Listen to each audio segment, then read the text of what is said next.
I definitely have some topics of discussion that we can all contribute to, but before we delve into those, how about each one of you just talk a little bit about who you work for and what you're doing? I'll just give a very brief intro about what we're doing in the digital media space, and then I guess we'll go more in depth with the questions. Last year, we announced the Epics platform, which is our, of course, ourselves, Lionsgate, MGM, and Paramount, and we're going to combine our film libraries. We're going to create an on-demand channel.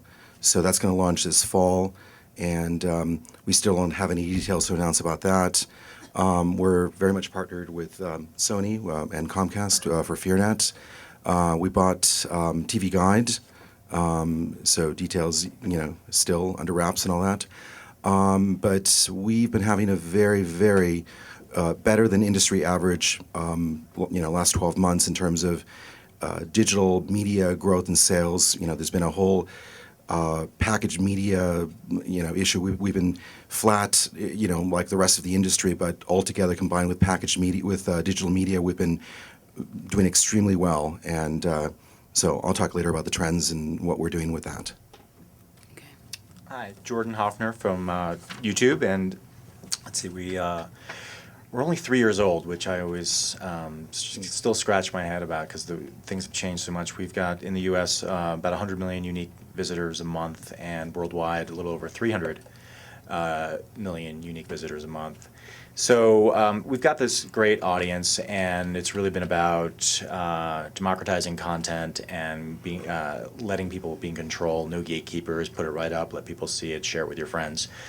It originally started something like Flickr. I mean, it was really like your own personal videos and sort of morphed into some professional videos. We worked that out with the copyright holders, and then we started doing deals to try and take advantage of our audience with major studios as well as all the way down the line for small filmmakers who are trying to find a voice and find an audience. So we have deals with Lionsgate, we have deals with Sony, and so we've been focused until very recently on the short form type of content, and now this past December we launched full-length television shows and movies, and I think that starts to create an opportunity, especially now that we have also up-converted our service to HD in many cases. So now it's, one of the things is, well, it's so grainy, I can't really see it. And how good is the experience is this? Well, we're taking care of that. And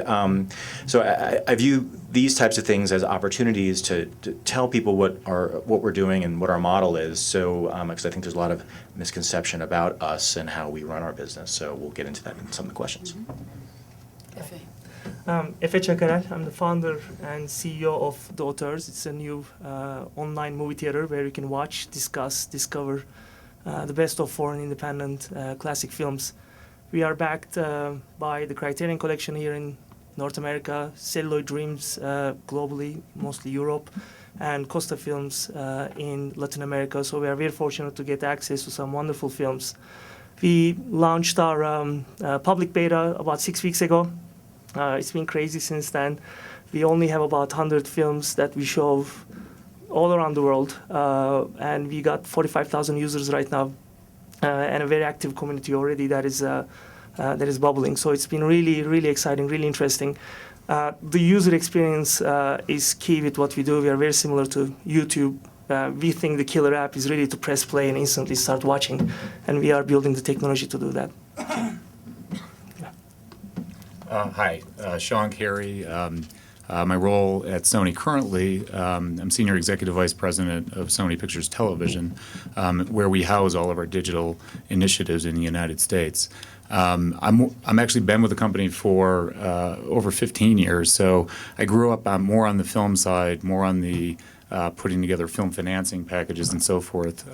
So I understand that side pretty well, and I'm using those learnings in some respects on how to make money with independent film, and short form programming in this space. My primary activities include running Crackle.com, which is our network for primarily original short form content, although you will find movies and television shows there as well. And then obviously licensing our library of films and television shows to the likes of Jordan, iTunes, et cetera, et cetera, et cetera. I'm Ann Thompson. I'm deputy editor of Variety.com. I write a weekly column about the movie industry mostly, but I have been writing a lot about this transition that we are all trying to figure out and have been for some time between how movies are distributed and where they're going to be going. And so to the extent that I've covered it, I know a little bit about it, but I hope to learn a lot from you guys tonight. Okay, I want to just sort of broadcast a few topics that I want to make sure we cover. I want to talk about territories, marketing, analyzing technology trends, ways that consumers want to access content, what you guys are all looking for in terms of the content that you want to acquire, and all the ways in which you distribute that content and how that works out for filmmakers as far as revenue streams. But we're not going to do all that in one lump sum. So let's first, Anne, you addressed trends. Let us start with that in terms of each of you speak to what you see are the trends right now in terms of the ways consumers want to access content, how they're behaving, what are their choices, and what kind of content are they looking for? There's a big gap between what everybody wants and what everybody can get. And I still don't believe that people want to look at long-form content on a BlackBerry or an iPhone or something like that. I think they want to see it maybe on their laptop computer. And I think a lot of people are downloading from Hulu. I think that's been a very, very successful thing. It looks good. It's easy to use. You can catch up on lost episodes. How many people are actually looking at movies? For me, the real question is a distribution one, and it's a question of how filmmakers can make their money back. And I think that's the Sundance question. It's VOD is the real model that's working, and Magnolia and IFC are making that apparent, and there have already been deals. And the reason for that, I think, is a marketing reason. They can market. Nothing really replaces 5 weeks in a movie theater in terms of building word of mouth, and that's the gap that needs to be bridged going into the future, I think. Well, then, you know what? Let me actually, because I know a little bit about FA, your business, I want to actually note something you told me once, and then you can go for. You said that you guys were not really looking toward needing press so much, but it was fan-based, because you're dealing with world cinema and auteur cinema that already has its own fan set. So speak to how you think that'll work. What we are seeing increasingly is that we are moving from what I call a broadcast network, where you have a distributor who really chooses for a particular territory what everyone should be watching, and quick release it, and hopefully get as many people into the theaters as possible and make some money, and distribute to an audience network where people actually interact with each other, and they use social networks and social media to really discover content, right? And it has been really powerful with us. To give you some examples, we are very close to Facebook. We are lucky to be on the same street with them in Palo Alto, and we are good friends. And we are an alpha partner with them. We kind of, under heavy NDA, we work on stuff before they launch. We are among one of a few companies who do that with them. And we, when they release Pages concept, where not just users, but also any entity can create a page, a filmmaker, a film, music group, a band, anything. We created pages for all our films in the library that is open for discussion. We created pages, the ones that we have rights for, on Facebook. And we build an application, put it on every page, so you think it's Facebook, but it's really not. It's pulling all the information contextually from our site. It's seamless integration. You go there to Facebook, you press play, you instantly come to the auteurs, you have your account open, and you start watching the film. When you watch the film on Facebook, it's reflected on your news feed, so everybody else who's your friends, when they come, they see that you watch that film, they click. In a couple of months, we got more than 1 million fans on our Facebook pages. I mean, this to me is really incredible. With zero marketing dollars, here is more than 1 million people. I mean, I didn't even send them a single message yet. I'm pacing myself for our launch in Cannes, and then I'm going to reach out to them. But to me, that's really powerful that you can reach out to a significant audience, and this audience network really gathers around and discovers content and shares it. Yeah. Great. Well, then let me ask you one more question, then we're going to go to Sean. In terms of, Anne doesn't believe that people are yet able to watch feature films in Yeah. any way other than on VOD. But Yeah. you're talking about having an application that's going to address that. But to me, that I agree with, and that long format content is very challenging. But at the same time, I'm observing what's happening around the world. I mean, I look at Asia a lot. I mean, Asia is a great laboratory for social media and distribution and consumption of content. It's a young population.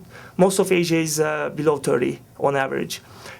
Fast broadband, really fast broadband. I'm talking about 40 megabits per second. I mean, way faster than here. Very advanced mobile technologies and a healthy disrespect for copyright, right? It's a very vibrant place. And I was fascinated to learn just a couple of weeks ago that in Korea, on average, people download 54 movies a year. This to me is mind-boggling. They watch more than 1 hour of video content from the internet every day. In US, that figure is minutes on average. So that, and seeing that and seeing how people are really consuming media, the change of consumer behavior shows me that there's a whole generation of people that is actually getting most of their entertainment on the internet from a computer. And if you follow the computer electronics show in Vegas, one of the big themes there was about the TV being connected to the network. And Netflix's new deals. And so when on. that happens, then the game changes because YouTube is already doing some really great stuff there in terms of the interface on the TV. When instantly I will be able to get any film that I want, like this, then it changes the game. It's the end of shrink wrap. Right? So that's what I've been observing, and I think it's really powerful. Cool. So, Sean. Yeah, I have a lot of comments on Good, we have a lot of the time. two so far. First of all, we actually do have thus far a radically different experience for long form content on these platforms. We cut a pay-per-view deal with Sprint about a year and a half ago, and it's only 8 movies, I believe, that rotate sort of weekly. The model is you pay, it's a VOD experience. You pay your one price. You have a 24-hour viewing period to watch the film, and on average, people are watching 71 minutes of the film in that 24-hour period. So, is that a mass audience product? To Anna's point, probably not. But there is a segment of the audience out there that absolutely not only wants to, enjoys watching long-form content on these devices. So I think we have to, making broad sweeping statements in the digital space, I think you have to be very careful about that. The beauty of the space obviously is that you can reach, and you just spoke about it, you can reach very minute segments of the audience that want to view, are very passionate about smaller, what would typically be considered smaller pieces of content. So what I do agree with Ann is that the need for the IFCs and Magnolias of the world, and in that case it happens to be on the VOD platform, is absolutely applicable in my opinion in this space. You need a champion, if you will, and whether that's a audience network or whether that's the equivalent of a distributor in the space. I think to break through the clutter and the fragmentation that obviously exists on these platforms, you need something that just isn't just a search and discover experience. For example, at Crackle.com, we're releasing, for what all intent and purposes is a movie, on March 2nd of this year. It's a $1 million budget, north of $1 million budget, had a 26-day shoot, was written by Ed Brubaker, who is a comic book legend, stars Zoe Bell, who, if you don't know, is Quentin Tarantino's stunt double for numerous, many of his films, stunt woman for many of his films. And the way we're unspooling that just happens to be episodically online, but we're similar to what a distributor would do on other platforms. We're marketing it. We have a PR machine working behind the scenes. We're planning a very careful distribution rollout into other markets and taking advantage of what a distribution or the equivalent, again, in this space, machine can do. We're going to release it on DVD. We're going to release it in TV output deals, and so forth. So that this initial experience of launching the product online can almost work the same as that five weeks of word of mouth to get the product out there and hopefully make money down the line.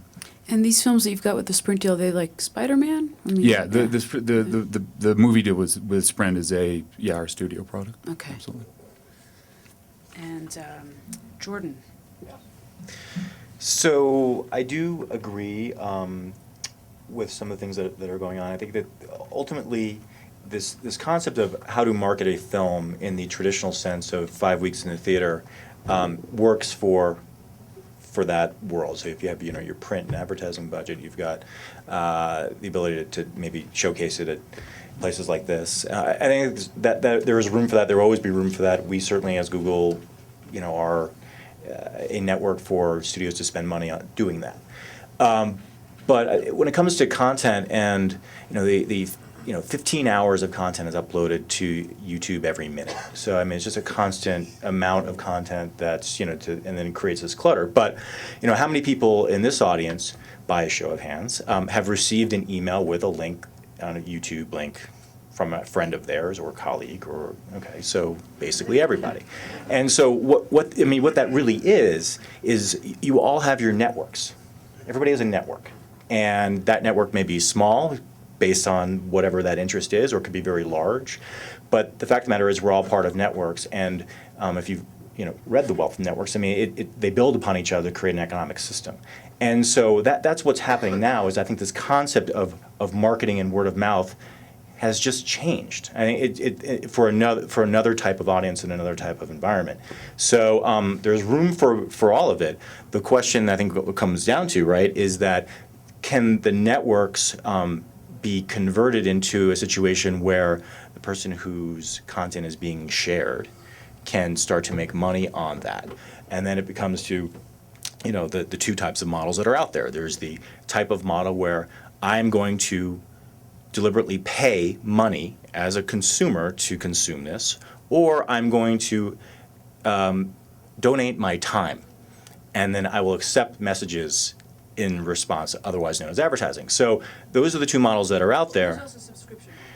I think that's still consumer action. Okay, so it's putting down your credit card, putting down cash, whatever that is. So the question on both of those is how is the most effective way to market it, and then how does it kick back to the person who's made the film? And I saw a film today, and it just occurred to me that and this is a documentary, but it was from a Hollywood filmmaker. It's just how much time and effort it took to make this, and then you sort of multiply that by the hundreds of films that are here, and you're sort of like, wow, these guys got to get paid somehow. I mean, this is just the way it's got to be. So, but to everyone's point, we're not there yet, and I think a lot of this due with the pressure. There's a lot of pressure on the advertising model. I mean, you were talking about you want a free model, but you need people to, going to sponsor and pay that, and then it comes down to there are one or two things. Either it's got to be really targeted, so the advertiser's saying, yes, I like the people who watch this, or it's got to be broad-based enough but safe for those advertisers who are going to be sponsoring it. I mean, the film I saw was a documentary on the Doors, terrific, great music, all true. Was there nudity? Yes. Was there bad language? Yes. Does that appeal to big box advertisers? No. And therein lies the paradox. I mean, River used to just have content paired with appropriate advertisers. I know YouTube's obviously part of a much bigger company called Google. I would like you, just to delve a little bit into what you guys are looking forward to as far as technology, the highest level of exhibition that's going to occur through Google and YouTube, as well as the monetization. I mean, any new developments that you're interested in right now? The Google's premise has always been, match the right user to the right piece of content to the right advertiser. It's that triangle that we do every day, and we do in a search billions of times a day. Mm-hmm.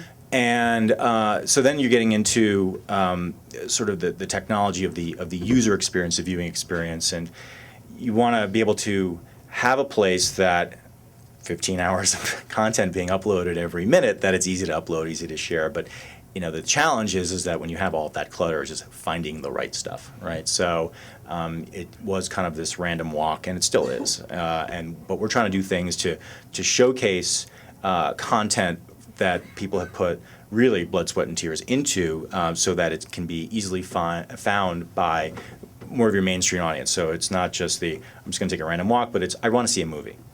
And so youtube.com/movies has come out, and I think that's a good start to do those types of things. But this sort of concept of discovery is really, really important going forward, and that's really where we're going to spend a lot of our time as we move along. Were you considering putting a little bit of advertising on the front or the back of full-length films on YouTube? We are. Yeah, we're and doing- how would you we're share doing- the revenue with filmmakers on that? We have rev shares with them. It's we do put ads in the pre-rolls and mid-rolls, and we've been doing that for a little bit of time now. And since we launched the movie section in a sort of, I don't know, it's kind of alpha beta. I don't know which one it is, but it's certainly one of those. In a month, 10 million views. So without any sort of marketing or real advertising attached to it. So to your point, there is an audience to do that, and we're showing them in the highest quality that we have, and whether it's HD or sort of high standard def. So it's a good experience, and now it's just going out to market and seeing which sponsors want to be able to put money against that, and then sharing that revenue back with the filmmakers Right. or studios. Right, of course. Yeah. All right. So we address the social media, opportunities, which are vast and tremendous, especially today. Personal media networks and business models, and there's another big macro trend that I think is really part of this whole development, this whole world we're in right now, and that is the consumer electronics area as it relates to really distribution. And I mean, we're seeing so many things happen this year. So many things were announced, at the Consumer Electronics Show, and just last year was all about, it's going to be Blu-ray versus HD, and now it's really about 20 million netbooks have been sold already since 1 year after their introduction. And yes, there are those people in Asia that are watching and on very small devices, and some of these devices are getting to be airplane-sized display devices, which are called the mobile internet devices, or MIDs, as Intel calls them. And we're also seeing February 17th all analog signals converting to digital, which is going to be a whole rush to have homes go out and get why don't we just get the whole living room replaced, or some people would just get digital antennas or whatnot. And you're also seeing, just announced a few weeks ago, Amazon and Netflix now integrate with your TiVo and other set-top boxes doing the same. So all of a sudden, ourselves as Lionsgate, where we have, as Apple tells us, because they don't tell anybody anything, that 2 million television episodes of Weeds, making us in fact the largest television distributor on iTunes. I mean, where are these shows being watched? Well, they don't tell us that. We're saying, okay, some of these are obviously on laptop viewing. Soon it's like Apple TV, and obviously on iPod devices, and we're going to see more and more on-device watching, but more importantly, it's going to be all one and the same. It's like, okay, you can watch it here, you can watch it on a larger screen, you can watch it on the road, or I just want to go back up and watch 3 minutes of this. So it's going to be really a big CE trend that's going to help to drive the real onslaught of packaged media as it converts in the next 5 years to digital media. And we've been looking at the macro trends, where right now it's about $21.7 billion in packaged media and about $488 million in on-demand media, 76% growth in on-demand and 5.7% decline in package. But if you project it out and add the two together, we're going to have relative stasis in the next 2 years, and we're going to have absolute growth in the next few years. So it's really an opportunity and a little bit of growing pains right now. All right, so we're talking about growth. Let's talk about the way the money flows. First of all, I have to say we've talked about IFC, and I'm so glad that Ann Thompson brought that up. And it's interesting. I work in distribution, and filmmakers are always sort of hoping for both things at once: that they get an IFC offer and that they get something bigger than that. And IFC is amazing, and Magnolia is amazing. They just bought Hump Day. Congratulations. For the fact that they do have a huge pipeline to fill. They can buy a lot of films that otherwise wouldn't find homes, and they have their 40 million, whatever, sets of eyeballs. I also know that they do spend very, very carefully. There's a level at which films have a very hard time breaking out because of the nature of the model, and that also IFC, especially for its Festival Direct program, is relying on filmmakers to do its marketing, to do the marketing for the films. So, is there anyone here who thinks that they can offer independent filmmakers the same or more, and how does the money flow to filmmakers? Well, okay. Anyone? Well, I mean, I can talk a little bit of IFC and then sort of how it translates to this. But so IFC, obviously, you talked about 40 million. What they have is really 40 million homes, right? Right. So when you pay your cable bill, some of that money gets split off to go to IFC in terms of distribution fees, and then so that allows them to pass that money along on to filmmakers for programming, in terms of buying the film, basically acquiring the rights, and that's certainly a good model for lots of people. That is not the model which, if you're online at YouTube or even your service, that we're going to do. So then it becomes a advertising model where we do standard rev shares, and so then after that it's performance based.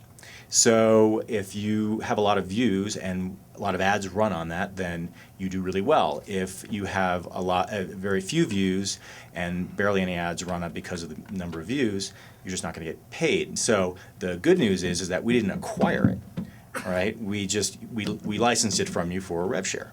So you can do 1,000 deals as far as I'm concerned. We have everything we do is non-exclusive. That's just the Google, YouTube way. So you can go ahead and take advantage of other types of platforms, whether it's in consumer electronics, mobile, what have you, to get as many eyeballs in a completely segmented audience. And so that's how I think the money is going to flow. Yes, it's going to come from sort of an advertising type of model in that way, but it's also going to come from different types of platforms. I will say, Magnolia and IFC do have some rev share based on actual consumption, because they do talk about, per film, on a per film basis, there's an analysis of how many people, bought the film. Right, but basically, in terms of how programming is paid for on Sure, cable, that is absolutely. how it goes. Absolutely right. Yeah. But I don't think we have an example yet of any filmmaker really who's done more than several $100,000 of income on That's these right. models. Correct. Till now. And the question is, especially if we're going to move into a place where we're only doing digital exhibition after whatever festival or theatrical and non-theatrical happens, price points, are they going to go down? Are they going to go up? And where's the revenue going to cap for any film that's not getting, a studio release? You're thinking that it's going to grow, right? We're going to sort of we're leveling off, and then there's going to be a growth. And what is it? Are you speaking for independent cinema or TV? Like, what kind of content are you thinking about when you say that, and why are you thinking it's going to grow? Well, first of all, we're still an independent studio, an independently minded studio, and or a mini major at the same time, and our packaged media plus, digital platforms far exceed our box office. Of course, our box office is going to create the visibility, makes you want to watch it here and watch it there. But at the same time, there will be new Blair Witch types of projects. There will be things marketed on new platforms, mobile, new types of, game platforms, PlayStation, Xbox, etc. And it's all about, whether on YouTube, or it's all about really getting the visibility and making that rise above the fray. Nobody can solve that algorithm. Everything has to be unique and innovative and creative using those new mediums and platforms. But once you get there and create that visibility, there's a multiplication of channels, and that business overall as a macro trend will grow. We just can't spot, this genre or this type of element or whatever it may be. The growth is just population increase and platform increase. Absolutely, yes. Okay. And did you want to say something? I've often wondered why Netflix didn't do more with their algorithm. They have a problem because the red envelope thing didn't really work for them financially. But if they could have figured out a way to fill the marketing gap, to go from a cold start and manage to use the algorithm and find the fans and get it out to people, I think they could have made that work. And I'm sorry to see them sort of going in the mass market direction instead of trying to be more experimental with this area where there's absolutely room for growth, I think. I think Netflix has the most significant audience to really pinpoint exactly what you would like to watch. But that's not enough. It had to be social, and it wasn't social enough. And I can elaborate on that later. But one thing one observation that I want to share is that I agree with Dan that I haven't heard any independent filmmaker making more than a few $100,000, right? That said, unless we figure this out, we are finished. Jeffrey Really? said that, huh? Huge opportunity, It is. and social networks are the answer, I And, think. and what I want to say is that there are examples. We are, as a young startup, and seeing what the marketplace is, we are trying really hard to figure out different creative models, but we cannot close our eyes to the changes in consumer behavior and what's happening in the world. People are showing a huge aversion to paying. Right? You have to acknowledge that, and we have to be way more creative in figuring out how to make money. I want to give you an example from China, which is really fascinating for me.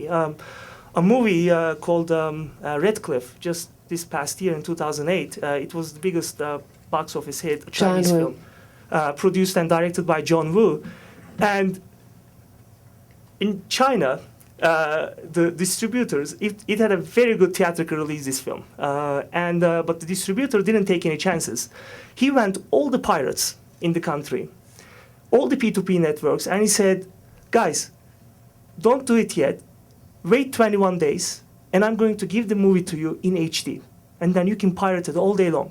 Because what I did is I went and I did my advertising deals. And I put advertising before and after this film. And I'm going to make it very possible for you to have the best quality image and sound for you to encode and distribute to your audiences. It was unbelievable what happened. They made so much money, and it was so popular. This was a studio production, not an independent. My daughter brought me home one from Yeah, China. great. And amazingly, gorgeous. And amazingly, they sold more DVDs than any other Chinese film too, because of the whole buzz around this film. Everybody talking about it. It was on all social networks. You can embed this film, put it on your Facebook blog, put it on your blog. It was amazing. So they are doing Red Cliff 2 right now in 2009. So that to me is a fantastic example of what can be done. Not turning your back against what the consumer really wants, but really working with the changes in consumer behavior to turn the model upside down and make money. Well, what's interesting about Hump Day is Magnolia, as they did with Flawless, which is the most successful, as far as I know. That's of what all Tom these Quinn tells films. everybody. Yeah, because they had movie stars, and it was a relatively commercial movie, so they could really market it. But they're going to take Hump Day out on VOD before theatrical release. Sure, and that makes sense there's because a premium. because the Duplass films. It's not a Duplass film, but it still hinges a bit on Mark Duplass, and those films have never done well theatrically. One thing I want to point out is that that is a tremendous opportunity, which you just talked about, in terms of really integrating social media. Unfortunately, a lot of these things are done as retrofits. You just do your, create the motion picture and then say, oh, well, wait a minute, we can market it this way, and we can put it on Facebook, and we can create these, sort of add-on campaigns, as it were. We're experimenting and acquiring and really doing a lot of things with multi-platform, really truly multi-platform at the onset, whether partnering with lifestyle brands, whether incorporating, social media networks right there at the creation level. And it's almost like the music industry and film industry back a couple of years ago, where it's like, oh, gee, we discovered that we can actually make a lot of money with this, huge ancillary revenue called, soundtrack. And now it's social media networks and all of that. And so there are those things that if you design them in at the get-go, get the right partners to work with you, that not only distributes itself better, it also markets itself. It really helps to lessen the whole P&A spend, help to create visibility for the project, get an audience online and on mobile devices and distributed networks elsewhere before you even start to make all your other distribution, traditional distribution deals. So really, that really is the cutting edge. I just want to reiterate your point. We've talked a lot about taking traditional film to these platforms, be it independent or a studio product. What we're focused on at Crackle, is creating interactive experiences. It can't just be the video start to finish. There has to be a much more interactive viewing experience for the user that takes advantage of these platforms. And we're committed to doing that 4 times a year.